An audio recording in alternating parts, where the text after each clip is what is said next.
আসসালামু আলাইকুম ষষ্ঠ শ্রেণীর শিক্ষার্থী বন্ধুরা, তোমাদের গণিত বইয়ের ৭৪ পৃষ্ঠার দেখো ৩.৩ অনুসরণ নেই, এটা তোমাদেরকে আমি দেখাবো।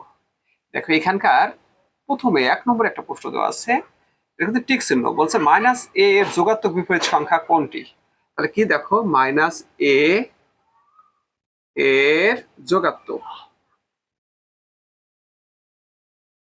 বিপরীত সংখ্যা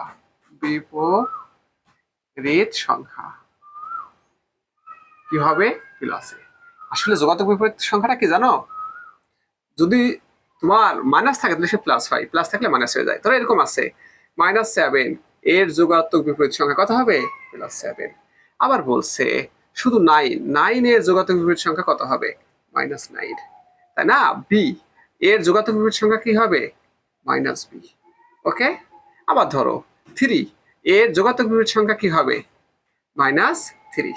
অর্থাৎ প্লাস থাকলে মাইনাস হয়, মাইনাস থাকলে প্লাস হয়। আবার এরকম দিল -5 এর যোগাত্মক বিপরীত সংখ্যা কত +5।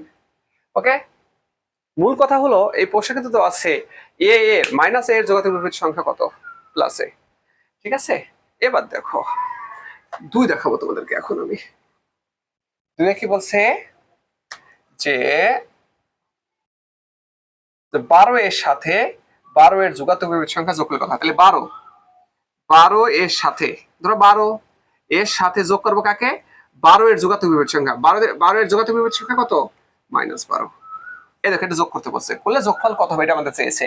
এটা 12 এর সাথে 12 এর যোগাত্মক বিপরীত সংখ্যা, এই যে যোগ করলাম। ঠিক আছে, তাহলে কত হয় 12 - 12 সমান কত 0। ওকে, এবার দেখো 3 কি বলছে।